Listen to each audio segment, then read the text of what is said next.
Okay, everybody just buckled down and we played the way we're capable of playing. Okay, it's a 60-minute game. There's plenty to clean up on offense, defense, and the kicking game. Play with that mindset, play with the mentality. We're going to have a damn good football team.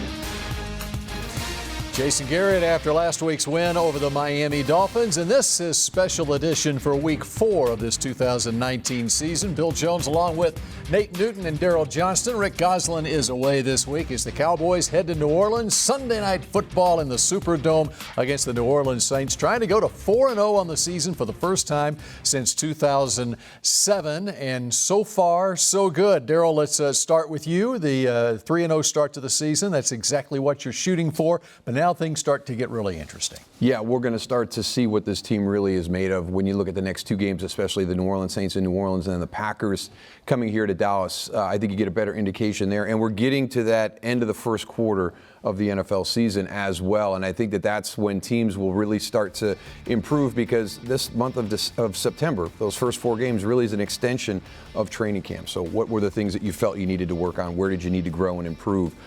By week 5, we should have a good feel what Dallas is going to be like. And I agree with Moose. I mean, as we play these games coming forward, Green Bay, New Orleans here Sunday night, Kellen Moore knows his guys now. He knows who fits in what slot, who we can throw the ball to in certain situations.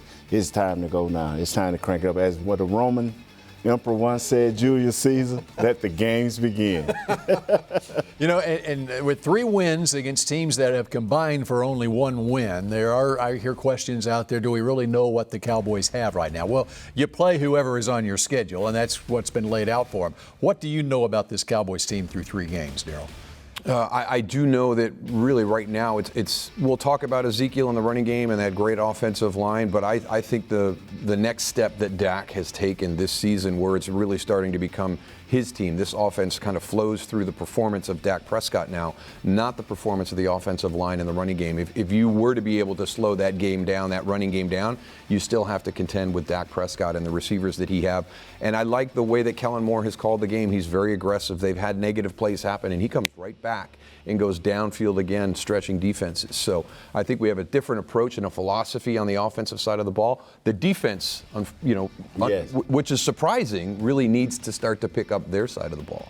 And what I see, man, is basically more what Moose is saying. I hate to keep repeating you, man, but it's there. Kellen Moore has been a big plus for Dak. Kittner is telling him, hey, if you see it, let it rip. We call the play and it's designed, and you see the open guy, your first read or your second read, let the ball rip. And with Dak's confidence, this team is just growing by leaps and bounds. Now, the defense do need to catch up. I need to see more from the middle. You know, Antoine Woods is out. We need for Chris Covington and those guys. We need for Tristan Hill to come on and make a big punch, a big impact. All right, we'll get into all of that and more over the course of the next half hour here on Special Edition. Up next, we hear from Stephen Jones, his take on the Cowboys through 3 games. Special Edition, presented by AT&T, is brought to you by Ford. Visit your local Ford dealer. Ford is the best in Texas. Geico, 15 minutes could save you 15% or more on car insurance. Salvation Army, doing the most good. And by AT&T. More for your thing, that's our thing.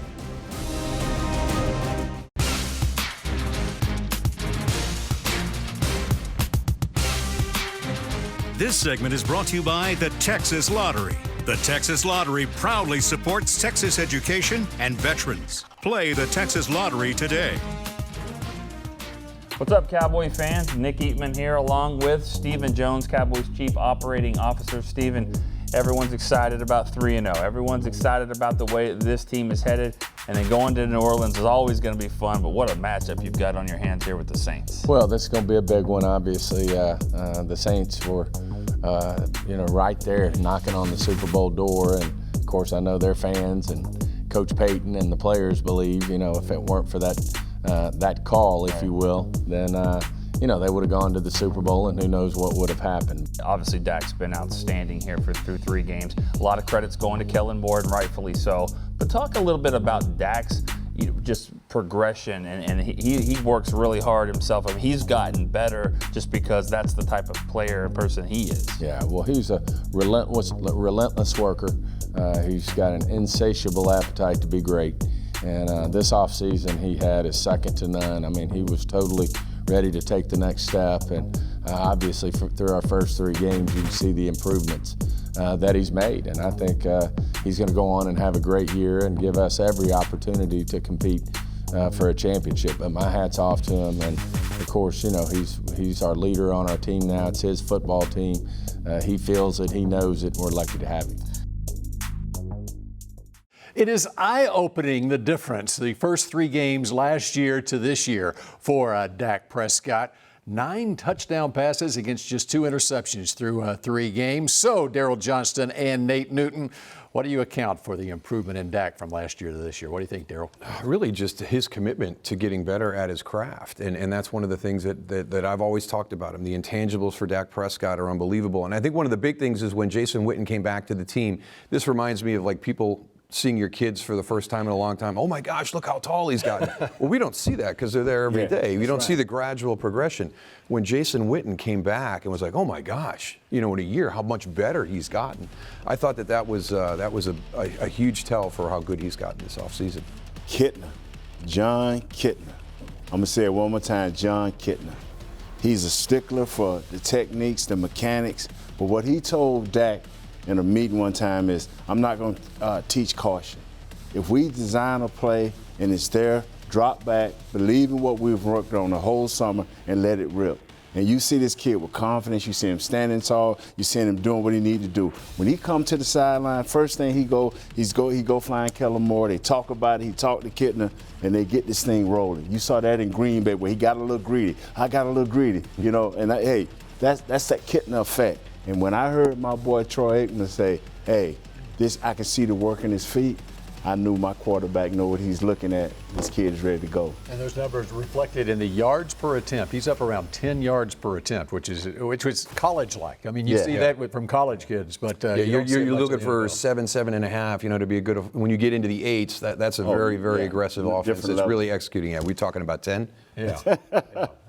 And we'll see how much longer it can be up around 10. The competition gets a little more stiff as we go along this season. But what a great start to the season for Dak Prescott and this Cowboys team. We got much more to talk about. And going forward, we'll also talk about these New Orleans Saints. Special edition continues in a moment. This segment was brought to you by the Texas Lottery. The Texas Lottery proudly supports Texas education and veterans. Play the Texas Lottery today.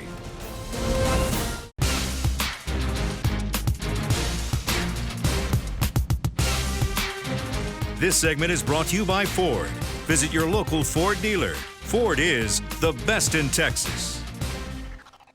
On the defensive side, a couple of guys that are banged up. Antoine Woods, Tyrone Crawford, probably not seeing them this week, maybe game time decisions. But you do like what you got behind them. Robert Quinn, Tristan Hill. I mean, you got guys that can just step right in. Yeah, well, they did a great job last week. It's great to get Quinn back. We all got a little view of what he can do with his juice and getting to the quarterback. He had pressures, he had sack. He did it all. And it's great to get Tristan's feet wet. He had some flashes too, and it's great to have that kind of depth in the defensive line. One more question here as we go down to New Orleans this weekend. It's been 10 years. I can't believe it's been that long, but 10 years since they were 13-0 undefeated. And you went down there with DeMarcus Ware. You'd been a scare or the neck injury 6 days before on a short week. You guys went in there and just took it right to them, and they were the eventual champions. But what do you remember the most about that game and how D. Ware played? Well, it was mainly, I think D. Ware really took the team and put it on its back.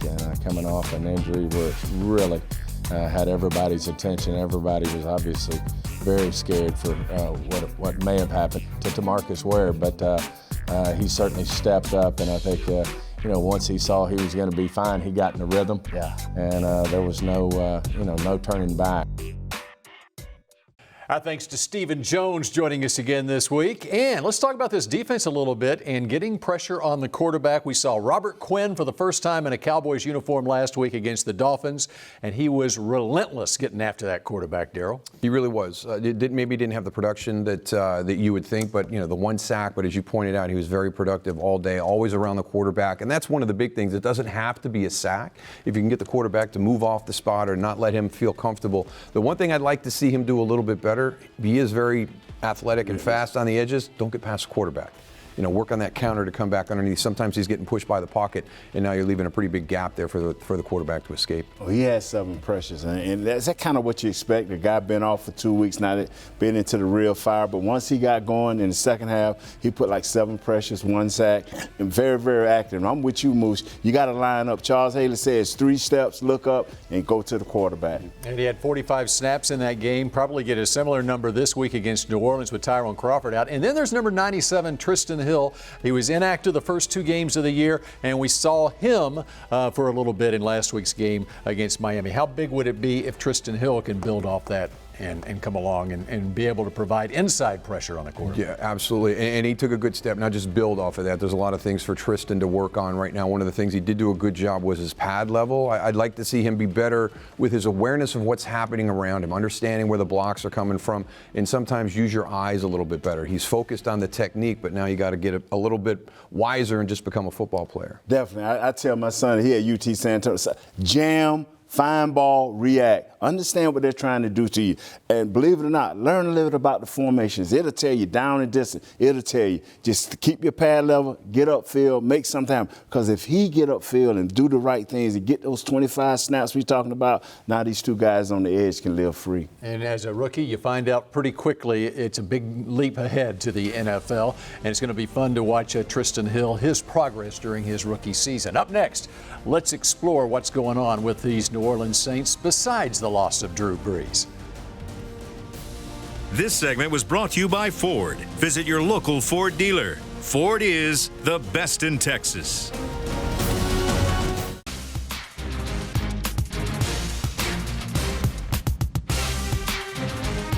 This segment is brought to you by AT&T. More for your thing, that's our thing. I don't care what team's taking on the New Orleans Saints right now. What does Dallas have to do to hang in this game? There's a little screen to Elliott. 10-5, touchdown. Brees almost, and he is picked. It is a fair statement now to make that the Dallas Cowboys have announced themselves. Cowboys not only hung in that game, they won that game 13-10 last year. Saints this year 2-1 coming into Sunday night's game. They won in dramatic fashion 30-28 over the Texans in the season opener. Drew Brees executing the late 4th quarter drive, the Will Lutz 58-yard field goal as time expired. The following week, Saints not only lost 27-9 to the Rams in a rematch of last year's NFC Championship game, but they lose Brees to a thumb injury. He's out for the next month or so. Nevertheless, New Orleans scored 2 non-offensive touchdowns en route to a surprising 33-27 win on the road over the Seattle Seahawks last week with quarterback Teddy Bridgewater starting in place of Drew Brees, which brings us to Sunday Night Football, the Cowboys and the Saints this week, and Bill Jones with Daryl Johnston and Nate Newton. What does Sean Payton have up his sleeve, Daryl, to attack the Cowboys offensively without Drew Brees? Yeah, that'll be the big challenge, because I think you saw when it happens in game, it's really hard to adjust without Drew Brees in the middle of a game. So a little bit of struggle there against the Rams, but you could see with Teddy Bridgewater and that week to work with on a game plan what they were able to accomplish up in Seattle, which is still a very, very difficult place to play, up 27-7. Now, you can't count on a special teams and defensive touchdown every week to help offset the loss of Drew Brees. So I would expect to see something a little bit different this week. I'd expect to see Taysom Hill maybe a little bit more reps as a quarterback, maybe a little bit diverse there. Obviously, Alvin Kamara is one of the guys that you're going to have to make sure you're going to stop. It's going to flow through him. But I think you have to be wary when you're talking about Sean Payton and his ability to create. Sean Payton is one of the top 3 coaches in the league. Alvin Kamara will be in the slot. He will be lining up in the eye. He will be going in motion. He'll be going across the formation, because this guy was already about 15% of your offense before Ingram left last year. Now he's going to become 25% or more of your offense as they settle in the new quarterback. This guy is special. I watched him last week against the Seahawks, man. They could not tackle him. Yeah, he's running with a vengeance, catching the ball out of the backfield, 9 catches out of the backfield, 25 touches for 166 yards. Flip it over the other side of the football, and what do the Saints do to disrupt this Dallas offense that has started the season so strongly with 3 straight games of 30 or more points? Yeah, that will be the challenge for the New Orleans Saints. I think everyone's going to be focused on that offensive side of the ball without Drew Brees, but to me the best matchup is Dallas's offense against the Saints defense. They're ranked 30th in the NFL in pass defense. They've given up the most explosive or second most explosive plays so far this season. We've seen the new aggressive style of this Dallas offense. So how does that defense match up against the Dallas offense? I think that's your key battle during the course of the game. They got nice cornerbacks, but the key is, man, I think Cameron Jordan versus our right tackle Collins. That's going to be a battle. Marcus Davenport, he's not lived up to the billing so far. The first-round pick a couple of years ago, but that right tackle Collins, that's going to be a battle. Yeah, they try to get after the quarterback, but they can leave them susceptible in the secondary, as we saw last week against Seattle. Tyler Lockett had a big day out of the slot for the Seahawks against this Saints defense. Up next, we move into 4-down territory here on Special Edition. This segment was brought to you by AT&T. More for your thing, that's our thing.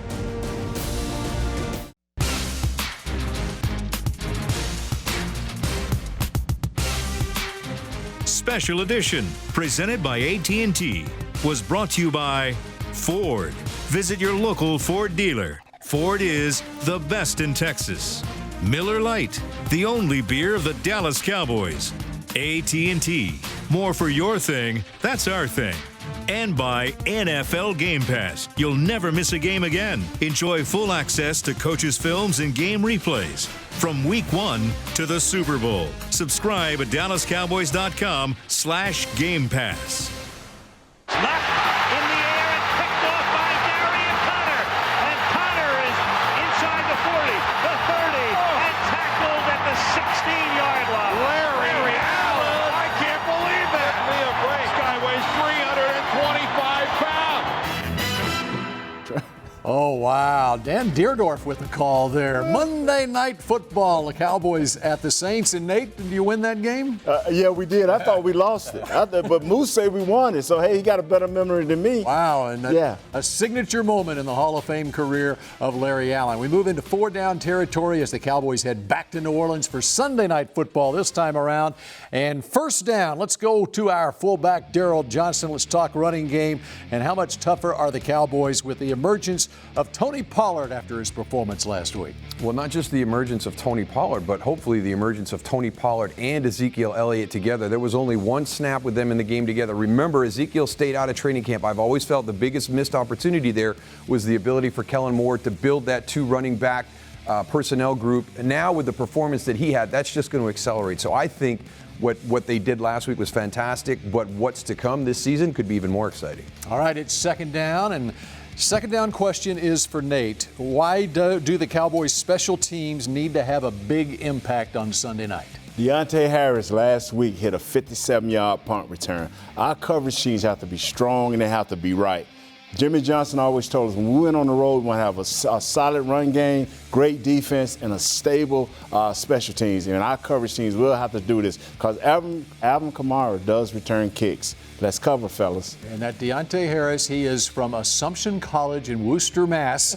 And he's only 5'6", 170 pounds. Dynamite does come in small packages. Third down, true or false? The defense will record its first interception of the year Sunday night. What do you think, Daryl? They will not. The one thing that can get the New Orleans Saints in trouble is turnovers. Teddy Bridgewater was clean in Seattle last week. He will be clean against the Cowboys. They're going to have to earn this the long, hard way. I don't anticipate Teddy Bridgewater making a mistake. I need for Malik Collins to play big up the middle so these 2 defensive ends can make some plays on the end and force Bridgewater right into number 27, Jordan Lewis. He's going to be covering the slot, and he'll have the responsibility of getting with Alvin Kamara. So true or false? They get an interception? Yeah, true, baby. Jordan Lewis, baby. Not only the interception, but the guy who's going to get the interception. Yeah, I'm loving Jordan Lewis. He's the best hard. Hey, he can tackle. Saw it against the Saints last year. Best. And fourth down, finally, your gut feeling on this game, maybe a score prediction.